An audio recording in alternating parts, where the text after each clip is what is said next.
तस्वीरें खास है और खास मेहमान भी इस पर बात करने के लिए हमारे साथ जुड़ गए हैं। हमारे साथ हैं मेजर रिटायर्ड मोहम्मद अली शाह। मोहम्मद अली शाह, अगर देश की बेटियां लड़ाकू विमान उड़ाते हुए उस एरिया में नजर आए तो उसका संदेश चीन में कैसे जाता है? ये दुर्गम इलाका है, असम का तेजपुर का ये इलाका है, वो भी फॉरवर्ड पोस्ट के ऊपर ये लड़ाकू विमान उड़ते हुए और गर्जना करते हुए नजर आए।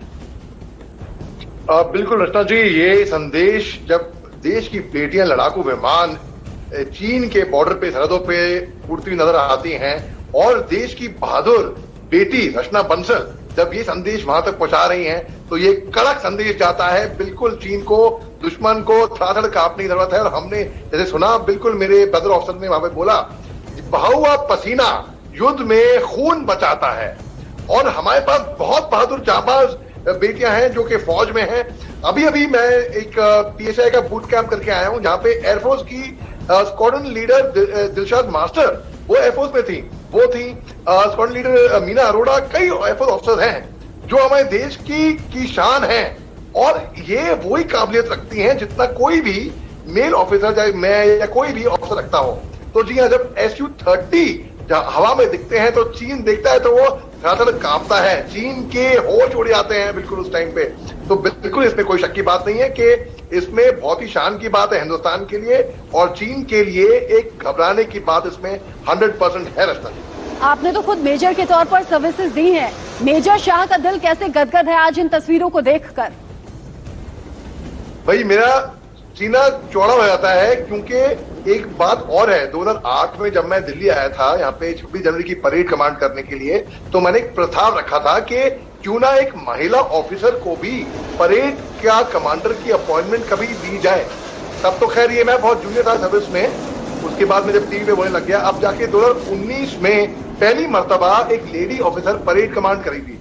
अब हम देख रहे हैं पूरा लेडीज फाइटर पायलट का स्क्वाड्रन चीन के सरहदों पे उड़ा है। उनको खतरे की घंटी चीन के ऊपर मंडरा रही है, उनको धमकी क्या बोलूं, उनको मैं खतरा महसूस हो रहा है वहां पे। तो हम इसमें जब मैं तस्वीरें देखता हूं और आपके चैनल दिखा रहा है तो मेरा सीना बहुत चौड़ा हो जाता है। इसमें कोई बहुत फख्र की बात है, पूरे देश के लिए, पूरे हिंदुस्तान के लिए, सबके लिए बिल्कुल बहुत शान की बात है हमारे। मेजर शाह, अगर आप हमारे दर्शकों के लिए ये बता पाएं, ये समझा पाएं कि असम में तेजपुर का ये एरिया किस तरीके का है, फॉरवर्ड पोस्ट पर दुर्गम पहाड़ियों के बीच में ये रास्ते कैसे होते हैं, वहां पर एक फाइटर प्लेन को उड़ाते हुए किस तरीके के चैलेंजेस आते हैं। हालांकि पायलट्स को हम सुन रहे थे, लेकिन आप इस पर क्या विचार रखेंगे और कैसे इस मैसेज को चीन के साथ साथ पाकिस्तान और पूरी दुनिया में देखा जाएगा? असल जी, मैंने अपनी शुरुआत स्कूल की नर्सरी मैंने करी थी चीन बॉर्डर पे, टैंगा वैली, तवांग, किरमू, ये जगह है अरुणाचल में, वहां से नर्सरी। तो वहां पे मौसम यूं बदलता था, मेरे को अब तक वो याद है। हालांकि मैं महज 3 साल का था उस टाइम पे, जब मैं फौज में था तब मैंने फौज में नॉर्थ ईस्ट में 3 साल मैंने सर्विस करी है। और जब हम हेलीकॉप्टर में उड़ते थे, तो हेलीकॉप्टर की बात कर रहा हूं मैं आपको, तो मौसम यूं बदलता था बिल्कुल 1 सेकंड में। और वहां पे मैक्सिमम अनुमान तौर पे जो एयर क्रैश हुए हैं नॉर्थ ईस्ट में हुए हैं, तो वहां पे उड़ान भरना बहुत ही मुश्किल है, पहाड़ी इलाका है और वहां पे तापमान, वहां पे मौसम यूं बदलता है। अब आप देखिए लड़ाकू विमान जिनकी आप कोऑर्डिनेशन, सिंक्रोनाइजेशन, जिनकी स्पीड एक अलग ही लेवल की होती है।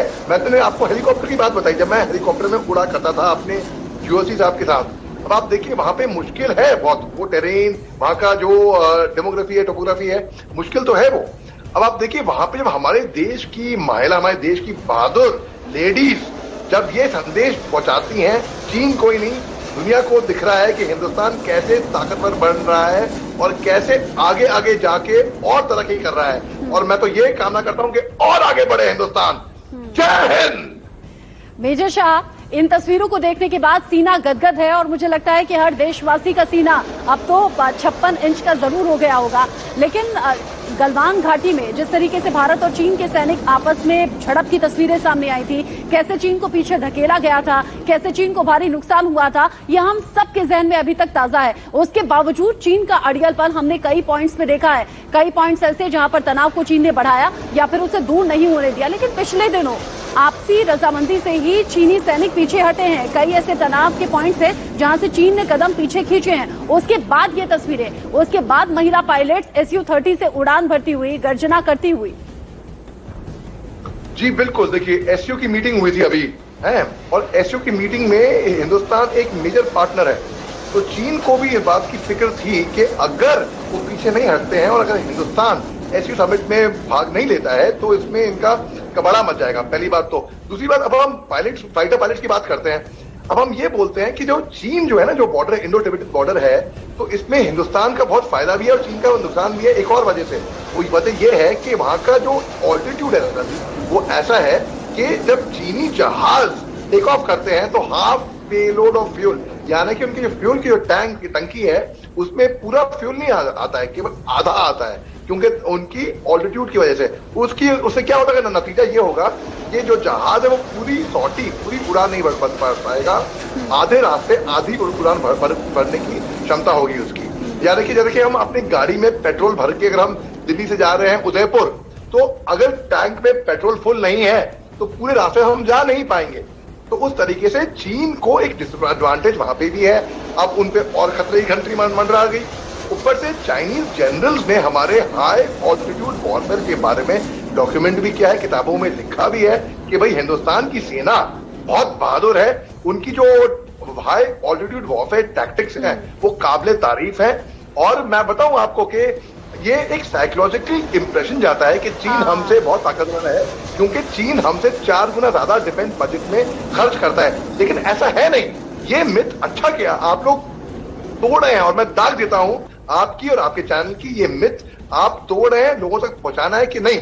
जैसे लोग सोचते हैं साइकोलॉजिकल वॉरफेयर खेलने में चीन माहिर है, झूठ बोलने में चीन माहिर है, वो एक कदम पीछे हटाएगा जरूर मगर 2 कदम और आगे बढ़ेगा। इन पे भरोसा नहीं किया जा सकता। इनको अगर सबक सिखाना है तो हमको ड्रैगन, जिनको हम ड्रैगन कहते थे, उनको तो मैं कहूंगा लाल चिपकली, उनको वहां पे चोट पहुंचाओ जहां पे इनको सबसे ज्यादा तकलीफ हो, वो है इनकी इकोनॉमी पे। मेजर साहब ने बिल्कुल ठीक कहा कि साइकोलॉजिकल इंप्रेशन भी एक बहुत बड़ी बात होती है। अगर भारत की बेटी देश में इस तरीके से नाम रोशन करती है और साथ ही साथ फॉरवर्ड पोस्ट पर चीन से लगती हुई सीमा तेजपुर में अगर SU-30 उड़ाया जाता है तो इसका सीधा सीधा संदेश है। और अगर महिला पायलट हैं तो ये संदेश और भी ज्यादा मजबूत और कड़ा हो जाता है चीन के लिए। और मुझे लगता है चीन की सेना की जो मेल ईगो है वो जरूर हर्ट हुई होगी और सीधा संदेश उनके दिमाग में घुसा भी होगा कि इस तरह की सोच आगे से नहीं रखनी है। बहुत शुक्रिया हमारे साथ जुड़ने के लिए मेजर साहब का।